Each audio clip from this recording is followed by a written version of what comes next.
अच्छा ये बताओ, ये धरती माँ को रावण से उम्मीद थी या भरत से? अयोध्या वालों को, धरती को, आपको, हमें किससे उम्मीद है? रावण से या भरत जैसों से? भरत जैसे लोगों से उम्मीद है कि तुम्हारी मां भले नागिन हो जाए, पर बेटा नागिन का बेटा नाग नहीं होगा। तुम्हारी मां ने लोभवश अपने बेटे को वनवास भेज करके अपने जन्म देने वाले बेटे को राजा बनाना चाहा, पर भरत जी ने मां का ये वचन ठुकरा दिया ना।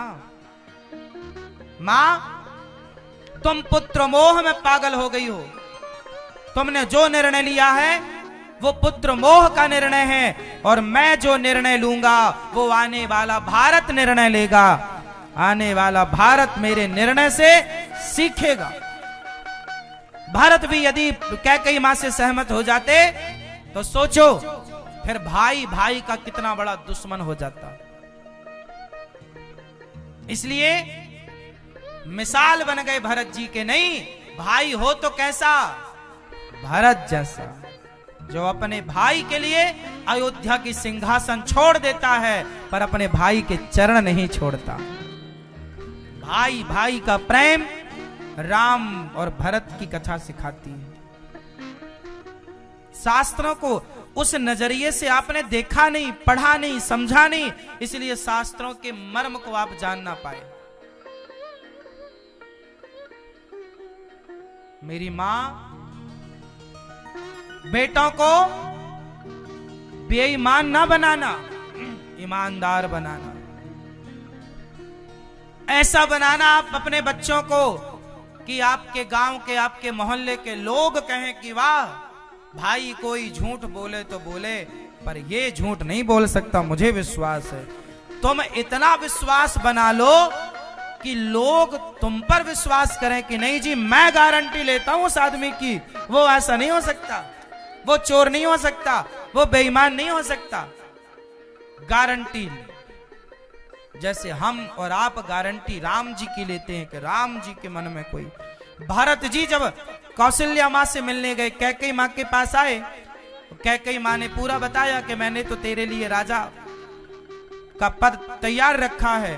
फिर भरत जी कैकेयी से बोल के आए कि तू मेरी मां नहीं है, मैं आज से तुझे मां नहीं कहूंगा। तेरे मुंह में कीड़े क्यों नहीं पड़ गए जो तूने राम को वनवास भेज दिया। फिर राम जी कौशल्या मां से मिलने गए तो भरत जी को लग रहा था कौशल्या मां क्या सोचेंगी। अच्छा, सोचना भी क्या चाहिए था। सामान्य स्त्रियां क्या सोचती कि चलो मेरी सौत का बेटा अब राजा बनेगा, मेरे बेटे को तो वनवास भेज दिया। जब भरत जी मिलने आए ना कौशल्या मां से, मां बिल्कुल सुनसान कमरे में, अंधकार से भरा मां का कक्ष। भरत आ गए। मां, मां, मेरा राम आ गया क्या? राम? मां, मैं भरत हूं। मां, भरत तू आ गया? आ बेटा। मां ने गले लगाया भरत जी को। रोई माता कौशल्या, रोए भरत जी। भरत जी ने कहा मां, एक बात कहूं? हाँ मां। हाँ बेटा भरत कहो। भरत जी ने कहा मां, गौशाला में कोई आग लगा दे और उस आग से सारी गैया जल के मर जाए, तो मां गौशाला में जो आग लगाएगा और उस आग से जितनी गौ माता जल के मरेंगी, तो जो आग लगाने वाला पापी होगा ना, आप समझ रहे हैं कि वो कितना बड़ा पाप है किसी गौशाला में आग लगाना।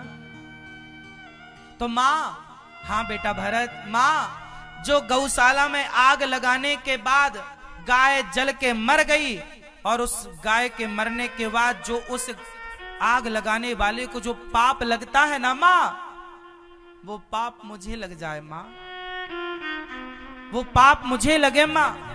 भरत तू ऐसा क्यों बोल रहा है? मां, तुम्हें ये लगता होगा ना कि मेरे कारण मेरे राम वनवास गए, मेरी मां ने मेरे कारण भेजा। मां, मैं मर क्यों नहीं गया? मां, किसी गांव में आग लगाने के बाद गांव के सारे लोग बच्चे जल के मर जाएं, तो जो आग लगाने वाले को पाप लगेगा ना माँ, वो पाप मुझे लगे माँ, क्योंकि मैंने राम को वनवास भेजा। माँ,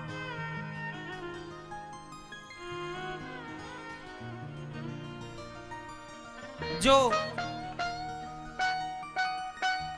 सैकड़ों ब्राह्मणों की हत्या कर दे, सैकड़ों बच्चों की हत्या कर दे, सैकड़ों स्त्रियों की हत्या कर दे मां, और उस हत्यारे को उनकी हत्याएं करने का जो पाप लगेगा, वो पाप मुझे लगे मां, क्योंकि मैंने राम को वनवास भेजा।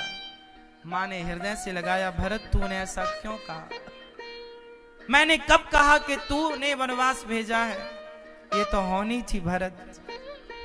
मां, मैं राम को लेकर आऊंगा मां।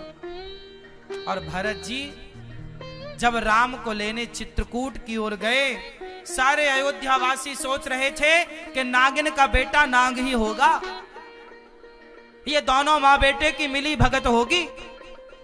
लेकिन जब भरत का निर्णय सामने आया कि ठुकरा दिया अयोध्या के सिंहासन को और भाई को अपनाया, सारी प्रजा बोले नहीं, भाई भरत जैसा ही होना चाहिए, भाई भरत जैसा होना चाहिए। सोचिए, उस युग में लिया गया एक डिसीजन, आज तक उस एक निर्णय की सराहना दुनिया करती है। याद रखिएगा कि हमारे और आपके द्वारा लिया गया कोई भी डिसीजन, अच्छा या बुरा, वो डिसीजन बहुत समय तक लोग याद करते हैं कि उन्होंने ये निर्णय लिया था, ये किया था, ये सही या ये गलत। इसलिए कोई भी निर्णय लिया करो, सोच समझ कर निर्णय लिया करो। आपका एक निर्णय आपके पूरे परिवार को बना सकता है, और आपका एक गलत निर्णय पूरे परिवार को मिटा सकता है। पूरे अयोध्या में आज युगों बाद भी यदि भरत जी की जय जयकार होती है, तो केवल भरत जी के उस एक निर्णय के कारण कि मैं राम से मिलने चित्रकूट जाऊंगा और राम को लेकर आऊंगा। और 14 साल तक भरत जी जब नहीं आए राम, तो नंदीग्राम में वहां जमीन में गड्ढा खोदकर सोते रहे ये भाई। इसलिए मैं आप लोगों से हाथ जोड़ूं, जो आप कहते हैं ना महाराज जी वो बड़े बेईमान हैं, बड़े झूठ कपट करके धन्ना सेठ हो गए, होने दो उनको, होने दो। उनकी धन्ना सेठी ज्यादा दिन की नहीं है, तुम्हारी ईमानदारी ज्यादा दिन चलेगी। बेईमानी की धन्ना सेठी ज्यादा चलती है या ईमानदारी? ईमानदारी की नमक रोटी अच्छी है साहब, खाओ।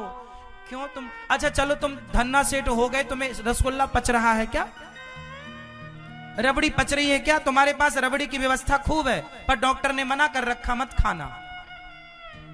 फिर वो गरीब आदमी है, नमक रोटी खाने वाला, उसे कोई मना नहीं किया, खूब रबड़ी खा सकता है वो। विडंबना तो यही है, जिसके पास खाने को है उसको डॉक्टर नहीं खाने देते, जिसके पास खाने को नहीं उसे गरीबी नहीं खाने देती। ईश्वर का निर्णय है, विधान है।